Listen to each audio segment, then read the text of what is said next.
Que Dios les bendiga. Vamos a continuar con ayuda de Dios en este capítulo número 3 del libro de Esther. Y le vamos a poner como título a este capítulo: Amán, enemigo de los judíos.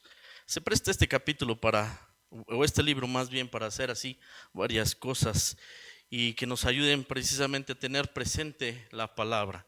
Amán, enemigo de los judíos. Siguiente diapositiva, por favor. Rápidamente un resumen de lo que vimos en el capítulo anterior.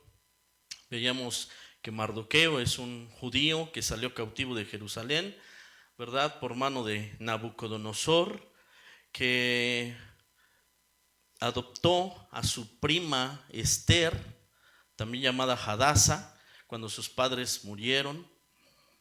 Vimos que el rey Asuero tuvo ahí una plática con algunos de sus consejeros y decidieron destituir a la reina Vasti porque ella había desobedecido a la orden, a la indicación de venir ante él. Cuando él se acuerda de esto, tiempo después deciden hacer un certamen de belleza, y vemos que Esther participa en este certamen.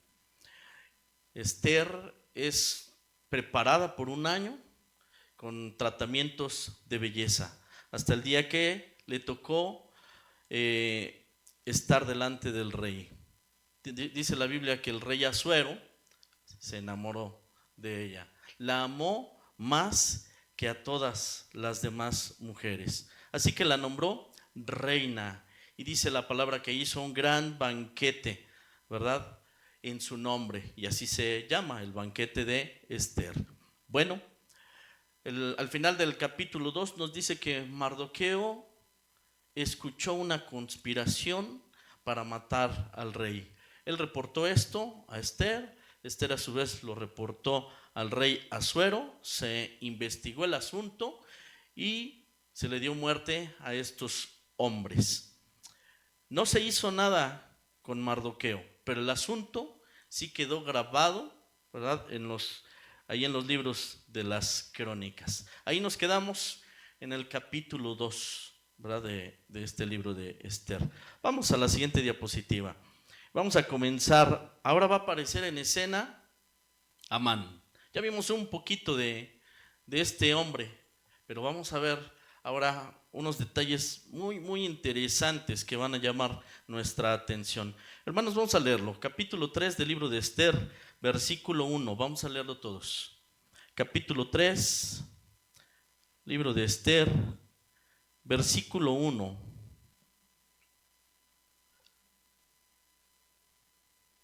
Vamos a leerlo. Dice así la palabra de Dios. Después de estas cosas, el rey Asuero engrandeció a Amán, hijo de Amedata, agageo, y lo honró y puso su silla sobre todos los príncipes que estaban con él. Bien, aquí aparece Amán. Amán es un siervo de Asuero, del rey Asuero, y dice, el rey obviamente tiene muchos sirvientes finalmente, muchos siervos allí con él. Pero dice aquí la Biblia que él engrandeció a Amán más que a los demás. Lo puso por encima de los demás. Bueno, a tal punto, ¿verdad?, que da incluso la orden de que se tienen que inclinar delante de este hombre Amán. Pero va a ser interesante ver algunos detalles acerca de Amán.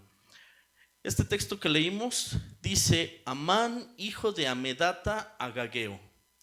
Esta frase, así, es mencionada 4 veces en este libro. Amán, hijo de Amedata, agageo.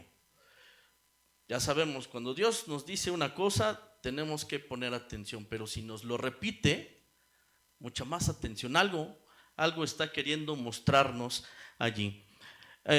Ahí en la diapositiva se ven los pasajes. Capítulo 3, versículo 10, capítulo 8, versículos 3 y 5, y capítulo 9, versículo 24. En estos pasajes es mencionado así: Amán, hijo de Amedata, Agageo. 8:3 dice Amán, Agageo.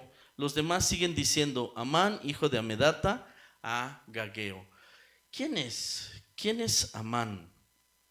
¿Qué significa esto de que él es Agageo? Vamos a hacer aquí un paréntesis, el primero de dos que vamos a hacer para explicar este capítulo. Tenemos que regresar un poquito en la historia y ver la ascendencia de este Amán. Tenemos que retornar incluso hasta Génesis. Pero miren, ahí el primer libro de Samuel, capítulo 15, versículos 8 y 9, está allí, no lo abra en su Biblia, yo lo voy a leer. Dice, y se refiere precisamente a las acciones realizadas por Saúl, el rey Saúl, ante una indicación de parte de Dios, una orden dada por Dios. Dice, y tomó vivo a Agag, rey de Amalec, pero a todo el pueblo mató a filo de espada. Agag. Agageo está relacionado precisamente con Agag. Significa que es descendiente de Agag o está relacionado con Agag. Entonces nos dice, el rey Saúl tomó vivo a Agag, rey de Amalec. Mardoqueo es descendiente de Agag. Agag es rey de Amalec. Todo esto está relacionado. Nos dice este pasaje lo que hizo Saúl, que esto no fue agradable ante los ojos de Dios, y lo que tenía que hacer de matar al rey Agag terminó haciéndolo el profeta Samuel. Bueno, entonces estamos viendo a Agag y aparece por ahí Amalec. ¿Quién es Amalec? Entonces vamos a retroceder otro poquito. Éxodo capítulo 17, del versículo 8 al versículo 16. Ustedes podrán leerlo un poquito más detallado en casa. Yo les voy a leer aquí una parte solamente de estos pasajes. Dice el versículo 8: entonces vino Amalec y peleó contra Israel en Refidim. Amalec es un pueblo, ¿verdad?, descendientes sin duda de Amalec. Y dice que vino a pelear contra Israel. Israel viene saliendo de Egipto. Israel va camino a la tierra prometida. Lejos de ayudar a Amalec a Israel, Amalec se convierte en un tropiezo y quiere exterminar a Israel. Dice el versículo 13: y Josué deshizo a Amalec y a su pueblo a filo de espada. Sin duda Dios respaldó en esa batalla a su pueblo Israel y destruyeron a los amalecitas. Pero nos dice el versículo 14, y esto es lo que llama la atención: y Dios dijo a Moisés, escribe esto para memoria en un libro, y di a Josué, raeré del todo la memoria de Amalec de debajo del cielo. Esto es lo que Dios ha dicho que va a suceder, y le dice, escríbelo en un libro. Voy a borrar de la faz de la tierra, otra forma de decirlo, a Amalec. Y dijo, versículo 16, por cuanto la mano de Amalec se levantó contra el trono de Dios. Y si tiene oportunidad, subráyelo. Contra el trono de Dios, lo vamos a explicar. El Señor tendrá guerra con Amalec de generación en generación. Esto significa que Dios siempre cumple su palabra y va a destruir a Amalec, pero siempre permitirá Dios que haya alguien, un representante, porque tendrá guerra Dios con Amalec generación tras generación. Siempre habrá un representante de estos amalecitas. Pero dice que la mano de Amalec se levantó contra el trono de Dios. Esto me llamó mucho la atención. ¿Qué significa que se haya levantado la mano de Amalec contra el trono de Dios? Si Amalec destruye a los israelitas, entonces destruye también la tribu de Judá. Al destruir la tribu de Judá, entonces ya no habrá quien se siente en el trono, porque el Mesías, el rey Mesías, vendría ¿de dónde? De Judá. Además, Dios ya había hablado a Abraham y le había dado una palabra. Y le dijo, voy a bendecir en tu simiente a todas las familias de la tierra. Y nosotros ya hemos estudiado esto, ya hemos aprendido esto. Esa simiente a través de la cual Dios bendice a todas las familias de la tierra es precisamente nuestro Señor Jesucristo, descendiente de Judá y por consecuencia, bueno, pues de todo el pueblo de Israel. Así que si desapareciera el pueblo de Israel, podríamos decir, ¿y quién se va a sentar? En aquellos tiempos, remontándonos a aquellos tiempos, ¿quién se sentaría en el trono establecido? ¿Verdad? Bueno, Dios le va a dar incluso a David una promesa y le va a decir, siempre, siempre habrá un descendiente tuyo que se siente en el trono. Entonces por eso me llamó la atención que Dios dice, voy a estar contra Amalek en guerra de generación en generación. ¿Por qué? Porque levantó su mano contra el trono de Dios. Atentó, ¿verdad?, contra el trono de Dios. Es imposible ganarle a Dios, por supuesto. Es imposible. Pero Dios vio las intenciones. Bueno, este Amalek, nos regresamos un poquito más a Génesis capítulo 36, versículo 12. Y este Amalek es descendiente de Esaú. Dice ese versículo 12 del capítulo 36 de Génesis, y Tibna fue concubina de Elifaz, hijo de Esaú. Elifaz es hijo de Esaú, y ella le dio a luz a Amalek. Ahí aparece Amalek. Amalek viene siendo como nieto, ¿verdad? Nieto de Esaú. Entonces, ya sabemos lo que pasa entre Esaú y Jacob, incluso desde su nacimiento, ¿verdad? Hay una riña ahí, hay diferencia entre Jacob y Esaú. Nosotros sabemos que Esaú despreció la primogenitura, después ya no la pudo conseguir, aunque lloró por ella, pero ya no la pudo conseguir. Bueno, entonces, evidentemente que hay una diferencia, hay una pelea constante que sigue aún hasta nuestros días, pero por ahí aparece Amalek. Y efectivamente, Amalek, aquí en esta ocasión con Moisés, quiso destruir a Israel. Pues, regresando ya a este capítulo 3, pues este Amán, descendiente de Agag, ¿verdad? Porque por eso dice Agageo, descendiente de Agag, tiene las mismas intenciones. En el corazón sigue estando presente eso de destruir al pueblo de Israel. Es lo que decíamos al principio de este libro. Este libro trata precisamente de una conspiración para querer matar, destruir a todos los judíos. Ahí aparece entonces este Amán como descendiente de Amalek finalmente. Regresamos a este punto que Dios siempre va a cumplir su promesa y me llama la atención. Por supuesto que Dios protege a su pueblo, cuida a su pueblo, va a cumplir su promesa con él. Pero, hermanos, tiene esto dimensiones mucho mayores de las que nosotros alcanzamos a ver.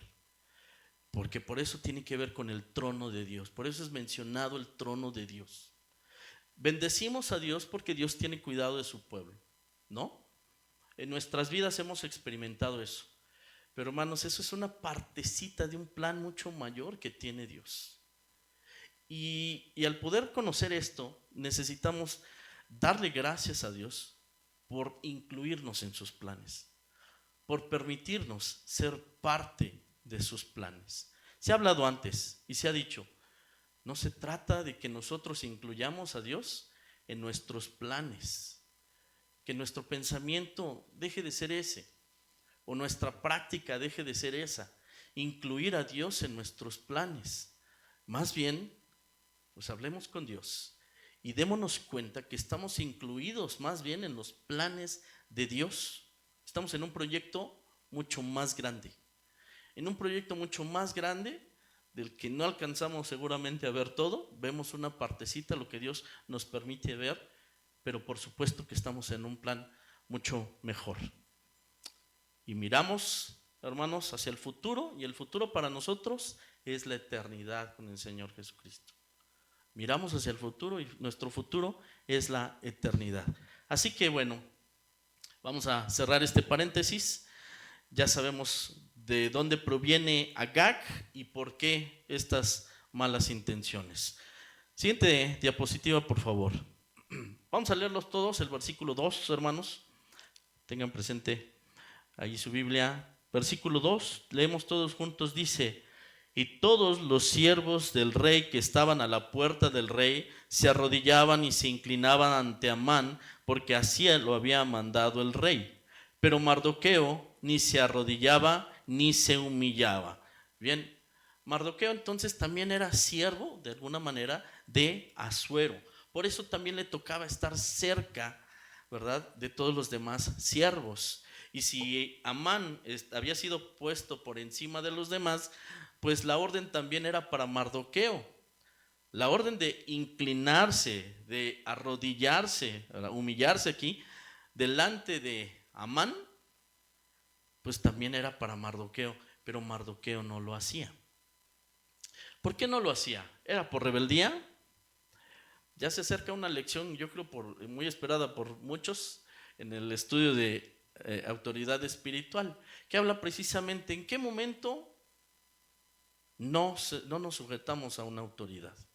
Bueno, aquí este Mardoqueo no se inclina ni se humilla delante de Amán, no por una cuestión de orgullo, sino por una cuestión de obediencia a Dios. Y más que obediencia, amor a Dios. Va a ser evidente que Dios está presente en la vida de Mardoqueo. Mardoqueo va a ser un hombre firme, es un hombre de convicciones. Es un hombre que conoce y ama a Dios. Y no por nada instruyó también a Esther, ¿verdad?, en el camino de Dios. Aunque ya dijimos, no se menciona, pero por los hechos de cada uno de ellos se puede apreciar. Entonces, Mardoqueo no se arrodilla. Y por supuesto, es que dice la Biblia además, ¿verdad? Dice la ley: no te harás imágenes y no te vas a arrodillar delante de ellas. El primer mandamiento: no tendrás dioses ajenos delante de mí. Esto es lo que tiene presente Mardoqueo, y en su corazón él no quiere reconocer a ningún otro como Dios que no sea el Señor. Y entonces él se mantiene firme, ¿verdad? Sin duda, como pueblo de Dios, necesitamos nosotros sujetarnos a las autoridades, a las leyes terrenales, pero cuando éstas piden o exigen incluso, ¿verdad?, algo que va contrario a la voluntad de Dios, entonces ahí nos sujetamos a una voluntad mayor, precisamente, que es la de Dios. Así que Mardoqueo no lo hace. Vamos a la siguiente diapositiva. Y entonces empieza la presión. Empiezan a presionar a Mardoqueo. Versículos 3 y 4, vamos a leerlos, hermanos. Dice así la palabra de Dios: y los siervos del rey que estaban a la puerta preguntaron a Mardoqueo: ¿por qué traspasas el mandamiento del rey? Aconteció que hablándole cada día de esta manera y no escuchándolos, él lo denunciaron a Amán para ver si Mardoqueo se mantendría firme en su dicho, porque ya él les había declarado que era judío. Bien, pues no lo hace y empiezan las preguntas, empiezan las murmuraciones, sin duda. ¿Por qué él no, ¿Por qué él no? Y no le dice nadie nada, y todos los demás estamos haciéndolo. A ver, Amán, a ver, Mardoqueo, ¿por qué no te inclinas tú? Tanta es la presión, pues que en algún momento sí les tuvo que decir: es que yo soy judío y yo amo a Dios y yo respeto las leyes de Dios. Entonces, de alguna manera, sí, pues vamos a decírselo a Amán, a ver si se mantiene todavía sin inclinarse, ¿verdad? A ver si se mantiene en sus leyes y en sus pensamientos, a ver si se mantiene respetando a su Dios como tanto dice él. Bueno, Creo que ahí tenemos la imagen y recordaremos a Sadrach, Mesach y Abednego, ¿verdad? Que ellos se enfrentaron de alguna manera a una situación similar, pocos años antes, por cierto. Y la indicación era al sonido, ¿verdad?, de la música, entonces todos se van a arrodillar delante de la estatua. Y entonces Sadrach, Mesach y Abednego no lo hicieron. Lo mismo, vienen y les cuestionan esa pregunta que le hacen: ¿quién los podrá librar de mi mano? Y la respuesta de ellos: nuestro Dios nos puede librar. Pero ¿y si no lo hiciera? Aún así, si no lo hiciera, no nos arrodillaremos delante de la estatua, aunque Dios no nos librara. Mardoqueo, hermanos, empiezan a presionar, empiezan a acusar, empiezan a hacer muy notorio el hecho de que él no se humilla, está firme en sus convicciones. Y esto nos permite abrir un paréntesis más. ¿Cuáles son nuestras convicciones, hermanos? Y preguntarnos a nosotros mismos si nosotros somos fieles a nuestras convicciones, si nos mantenemos firmes en nuestras convicciones. Aquello que nosotros decimos que creemos, porque sin duda compartimos a la gente, hablamos entre los hermanos y hablamos de la bondad de Dios, del amor de Dios, hablamos de muchas cosas acerca de Dios, las bendiciones que hemos recibido de parte de Dios hacia nuestras vidas. Y que bueno, esto es cierto, así nos edificamos sin duda unos a otros. Pero cuando vienen tiempos difíciles, tiempos adversos, cuando somos probados, ¿nos mantenemos en nuestras convicciones? Esto es reflexión para cada uno, ¿eh? Todos necesitamos pensar en esto. Creo que ninguno de nosotros hemos sido expuestos así como ellos a la muerte. A lo mejor me equivoco, pero creo que ninguno de nosotros hemos sido así expuestos. Pero a veces con menos que esto, nos estamos rindiendo nosotros. Y a veces, ¿sí?, terminamos haciendo lo que sabemos no debemos hacer.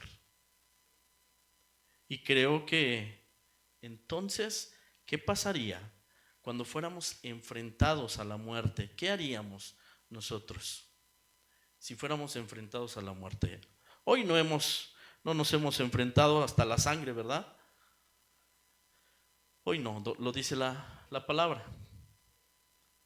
Pero si nos tocara como ellos, miren, ahí en Apocalipsis nos deja ver algunos eventos que habrán de suceder, y si nos ponemos a reflexionar seriamente en ellos, ¿qué haríamos cuando no se puede comprar ni vender si no nos sellamos en la mano o en la frente? Vamos a tener hambre. Vamos a tener hambre. Y el estómago, hermanos, es lo más cercano a lo terrenal que tenemos. Es lo más cercano a lo terrenal. Si me brinco una comida, aquí adentro empieza a hablar unas con otras. Y luego me enojo, me desespero, ya quiero que llegue la hora de la comida. Bueno, ¿qué haría? ¿Qué sucedería? De verdad es una reflexión que necesitamos hacer. Si yo me mantendría firme en mis convicciones o no lo haría. Hay muchas cosas en las que podemos considerar si estamos firmes en nuestras convicciones. Hoy está muy fuerte, y ya lo hemos mencionado en muchas ocasiones, este tema de la ideología de género. Y desde los pequeños en las escuelas se está trabajando con ellos. ¿Cuáles son nuestras convicciones respecto a esto? ¿Qué decimos nosotros respecto a esto?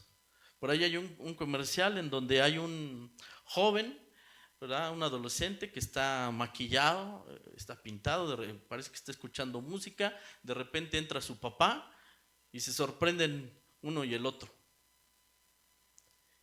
Y dejan allí la imagen congelada un momento y uno se empieza a imaginar cosas. ¿Qué va a pasar, no? Y entonces el papá pues inmediatamente le sonríe, ¿verdad? Y esto pasa, esto pasa. Esto está muy fuerte, hermanos, de verdad está muy fuerte. Está presente. ¿Y qué hacemos nosotros? Nuestros hijos están expuestos a todas estas cosas.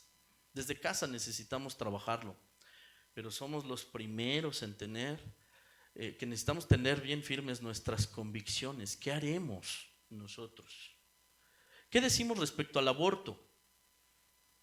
Si yo conozco un caso, bueno, por muchas situaciones se llega a pensar en el aborto. Y tal vez pienso en un caso que me mueve un poquito el corazón. Y entonces hasta me inclino a pensar que tiene razón y está bien en lo que va a hacer, en la decisión de abortar. No se trata de enjuiciar, hermanos. No se trata de enjuiciar a nadie. Estamos analizando qué haríamos nosotros. ¿Qué haríamos nosotros si yo me mantengo firme en mis convicciones? Habrá muchas cosas en nuestra vida, pero necesitamos definirnos. Mardoqueo representa como a ese remanente fiel, un remanente fiel que a pesar de las circunstancias, por más adversas que puedan ser, se mantiene fiel a Dios. El no humillarse delante de Amán, pues por lo menos un encarcelamiento, me imagino, por lo menos un encarcelamiento. ¿O qué otra cosa podría ser? Unos latigazos. Y en el peor de los casos, la muerte. ¿No lo pensaría él? ¿No pensaría él en lo que podía pasarle? Pero él se mantuvo firme en sus convicciones. Por eso digo, al ver esto, es un hombre que ama a Dios. Es un hombre que es fiel a Dios. Los que no conocen a Dios, seguramente esto no lo van a entender. No lo van a entender.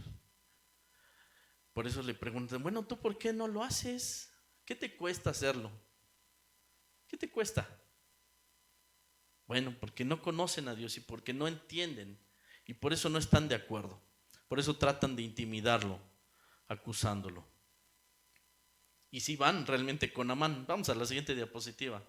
Versículos 5 y 6, hermanos, vamos a leerlo. Dice así: y vio a Amán que Mardoqueo ni se arrodillaba ni se humillaba delante de él, y se llenó de ira. Pero tuvo en poco poner mano en Mardoqueo solamente, pues ya le habían declarado cuál era el pueblo de Mardoqueo, y procuró Amán destruir a todos los judíos que había en el reino de Asuero, al pueblo de Mardoqueo. Bien, cuando él se entera, pues obvio, se enoja, ¿no? Y sabe que él es judío, y no nada más piensa, voy a matar a Mardoqueo, no piensa solo así. Se le hace poco matar solamente a Mardoqueo. Quiere hacer su venganza en grande, solamente porque no se humilló delante de él. Su venganza tiene que ser así en grande. Y entonces el plan es este. ¿Cuál? Destruir a todos los judíos que había en el reino de Asuero. Destruir a todos los judíos. Ya lo mencionábamos, pero recordamos, esta actitud se parece a la de Satanás. Satanás, hermanos, recuerdan que llega un momento en el que tienta al Señor Jesús y se atreve a presentar la tentación de que lo adoren, que el Señor Jesús lo adore. Se atreve a eso Satanás. Entonces, si se atrevió a eso, pues ¿cómo no va a intentar esto? Pues si no se inclinan delante de ti, destrúyelos a todos. Destrúyelos a todos. Me suena así, a influencia del propósito de Satanás. Así que, de alguna manera, en las acciones de Amán, detrás se ve la influencia de Satanás. En el caso de Mardoqueo, se ve la presencia de Dios en su vida. Fíjense, y escuchaba que alguien expresaba esto. Este libro de Esther se puede ver como un juego de ajedrez en el que está Dios por un lado, Satanás por otro lado, y están jugando, ¿verdad?, ajedrez. Y entonces de repente Satanás piensa que le hace jaque, ¿verdad?, a Dios. Pero no se espera que viene el jaque mate de parte de Dios, porque eso es lo que nos vamos a dar cuenta en la historia. Aquí apenas empieza Amán a darle forma a esto. Vamos a la siguiente diapositiva y vamos a leer otro poquito, del 7 al 11.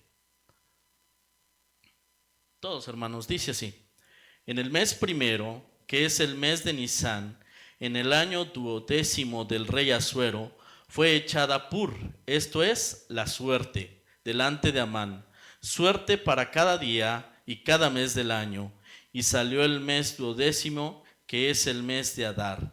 Y dijo Amán al rey Asuero: hay un pueblo esparcido y distribuido entre todos los pueblos en todas las provincias de tu reino, y sus leyes son diferentes de las de todo pueblo, y no guardan las leyes del rey, y al rey nada le beneficia el dejarlos vivir. Si place al rey, decrete que sean destruidos, y yo pesaré 10,000 talentos de plata a los que manejan la hacienda, para que sean traídos a los tesoros del rey.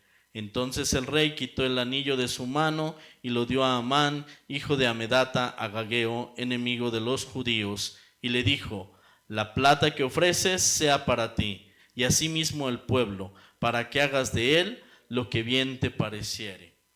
Así que miren, empieza a tomar forma el plan de exterminar al pueblo judío. Y entonces salen suertes, son echadas las suertes. De alguna manera esperan, ¿verdad?, un tiempo adecuado, y esperan sin duda la dirección de los dioses. Esas eran las costumbres. Esperan la dirección de los dioses a través de las suertes para saber en qué fecha será la más adecuada para que esto suceda. Y miren, están ellos en el mes primero, y cuando tiran estas suertes cae el mes 12. Es decir, que desde este momento hasta que se cumpla este plan que va a armar este Amán, va a pasar un año. La fecha estipulada es hasta dentro de un año. Fíjense, hermanos, todos los momentos que hasta ahorita se han presentado, Dios está presente. No hay casualidades, no hay casualidades. Podríamos decir aquí qué interesantes casualidades se han presentado. Interesantes casualidades. Y los tiempos, otra vez, están en manos de Dios. Amán presenta la propuesta con el rey y le dice: es un pueblo que tiene leyes diferentes. Mira, no se sujetan a nuestras leyes. ¿Sabes qué necesitamos hacer? Pues exterminarlos. Y entonces el rey le da el sello y con esto la autorización de que él haga lo que quiera. No se comportan como nosotros, no viven como nosotros. No nos conviene tenerlos cerca. Hermanos, es parte de nuestra vida también eso. Es parte de nuestra vida, porque nosotros hemos tomado decisiones que hoy ya no congenian con muchos, con quienes antes seguramente que sí, hoy ya no, en muchas decisiones que hemos tomado.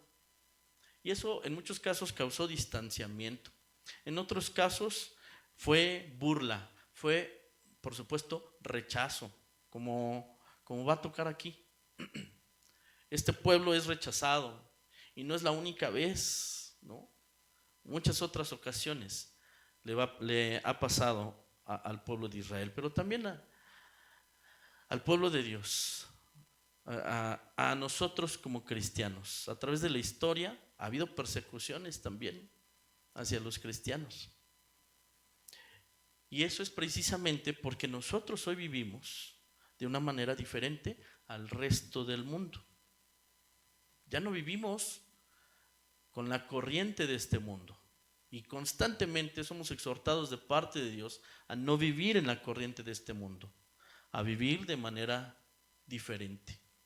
Bueno, pues allá ellos pueden reconocer que los judíos es un pueblo que no vive de acuerdo a las leyes de los persas, porque además los otros pueblos conquistados, sus leyes no eran tan diferentes tampoco, no eran tan diferentes, pero las leyes de los judíos sí eran muy diferentes. ¿Por qué? Pues es el pueblo al que Dios le dio su ley, le dio sus mandamientos, y le dice Dios que otro pueblo tiene a su Dios tan cercano a él, que está con ellos y que le da sus leyes y le da sus mandamientos. Y nosotros también podemos pensar en esto. ¿Quiénes y de qué manera nosotros hemos sido bendecidos? Que Dios está con nosotros. Dice el Señor Jesús: voy a estar con ustedes todos los días hasta el fin. El Espíritu Santo morando en nosotros. ¿De verdad que Dios quiere estar allí con nosotros? Y quienes no conocen a Dios, ni entienden, ni han experimentado esto. Queremos y sabemos que es necesario para ellos. Y por eso les compartimos de estas bendiciones de las que hoy gozamos nosotros. Vamos a seguir. Siguiente diapositiva y última. Versículos del 12 al 15, hermanos. Leemos todos juntos. Dice así: entonces fueron llamados los escribanos del rey en el mes primero, al día 13 del mismo, y fue escrito conforme a todo lo que mandó Amán, a los sátrapas del rey, a los capitanes que estaban sobre cada provincia, y a los príncipes de cada pueblo, a cada provincia según su escritura, y a cada pueblo según su lengua. En nombre del rey Asuero fue escrito, y sellado con el anillo del rey. Y fueron enviadas cartas por medio de correos a todas las provincias del rey, con la orden de destruir, matar y exterminar a todos los judíos, jóvenes y ancianos, niños y mujeres, en un mismo día, en el día 13 del mes duodécimo, que es el mes de Adar, y de apoderarse de sus bienes. La copia del escrito, que se dio por mandamiento en cada provincia, fue publicada a todos los pueblos, a fin de que estuviesen listos para aquel día. Y salieron los correos prontamente por mandato del rey, y el edicto fue dado en Susa, capital del reino, y el rey y Amán se sentaron a beber, pero la ciudad de Susa estaba conmovida. Por los medios que ellos tenían en su momento, mandan este aviso, esta orden a todas las provincias de este imperio, y entonces todos se van a enterar. Cuando en Susa, sin duda son los primeros en enterarse, pues todos se quedan consternados. Algunos, pues tal vez tenían de vecino a algún judío, ¿no? Y a lo mejor ya les caía mal, y entonces ya lo veían con cierto coraje, cierto rencor. Algunos otros probablemente no le caía mal, le caía bien, pero tenían que tomar una decisión, porque esto era un mandato, una orden dada. Faltaban 12 meses, pero la orden era esa, que iban a matar a los judíos. Y los judíos, al leerlo, hermanos, pensemos la escena, ¿no? Están amenazados de muerte todos amenazados de muerte. Si hubiera una amenaza así, en la que nosotros estuviéramos afectados, ¿qué pensaríamos? ¿Qué haríamos, hermanos? ¿Tendríamos temor? ¿Buscaríamos salir de aquí de la ciudad? Imagínense que nos enteráramos que una bomba atómica va a caer aquí en la ciudad, para más o menos tratar de imaginarnos lo que ellos, la posición en la que ellos estaban. La amenaza está ahí presente. ¿Qué hacemos? Nos vamos corriendo. Algunos tal vez no tendrían oportunidad. Y hay preocupación, tristeza. Es el peligro de muerte, está latente. No es una exageración lo que dice que la ciudad de Susa estaba conmovida por este mandato, por esta orden que se dio. Estaban conmovidos. Y vamos a ver, hasta aquí lo vamos a dejar hoy, pero vamos a ver a este Mardoqueo, cómo se preocupa él y que no la pasa bien, y se va a enterar Esther de lo que está pasando con Mardoqueo, y entonces la trama va a seguir. Por eso lo dejamos hasta aquí. Por cierto, ¿qué están haciendo Amán y el rey Asuero? Se sentaron a beber. La decisión está tomada. Brindemos. Y estamos hablando de un genocidio. Y ellos se alegran por lo que van a hacer. Amán está feliz, sin duda, de que el rey le haya dado el sello y entonces se hayan mandado todas estas cartas. Amán está feliz. En su pensamiento está esto: un añito nada más, 12 meses, y ya no vamos a ver más judíos en la faz de la tierra. Eso es lo que piensa Amán. Veremos si son así las cosas. Vamos a orar, hermanos. Cerremos. Vamos a ponernos de pie porque vamos a también a ser despedidos.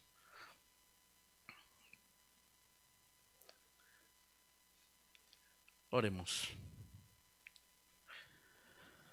Amado Dios, en el nombre de Cristo Jesús, en esta noche agradecemos que nos das la oportunidad nuevamente de considerar tu palabra, y agradecemos la enseñanza que has traído en lo particular a cada uno de nosotros. Y pedimos, Señor, tu ayuda para tener presente lo que hemos escuchado. Pedimos la ayuda de tu Espíritu Santo para poder aterrizar cada uno de nosotros en nuestra propia vida, Señor, aquellos temas que hayas hablado. Padre, llévanos a considerar qué tan firmes somos en nuestras convicciones. Esto que aprendemos, esto que decimos valorar tanto en nuestras vidas, la gratitud que expresamos, incluso los cantos que entonamos, Señor, en todas estas cosas decimos que es bueno tu voluntad, es bueno conocerte, es bueno vivir de acuerdo a tu propósito en nuestras vidas. Pero, Señor, aunque no lo buscamos, sin duda habrá tiempos en los que seamos confrontados. ¿Y qué haremos? Permítenos mantenernos firmes en nuestras convicciones, que seamos hijos tuyos que te aman y que pueden guardar sus vidas en santidad delante de ti, no dejándose llevar por los pensamientos ni las corrientes de este mundo, sino atentos a lo que tú hablas a nuestras vidas. Gracias Dios, porque sigues tratando a nuestros corazones. Aquí estamos en tu presencia. Señor, terminamos esta reunión y también queremos pedirte que nos lleves con bien a nuestros hogares y que sigas derramando tu bendición sobre todos y cada uno de nosotros, incluso con nuestros hermanos que también están en casa siguiendo la transmisión. Te lo pedimos y agradecemos en el nombre de Cristo Jesús, nuestro Salvador. Amén. Amén. Estamos despedidos, hermanos.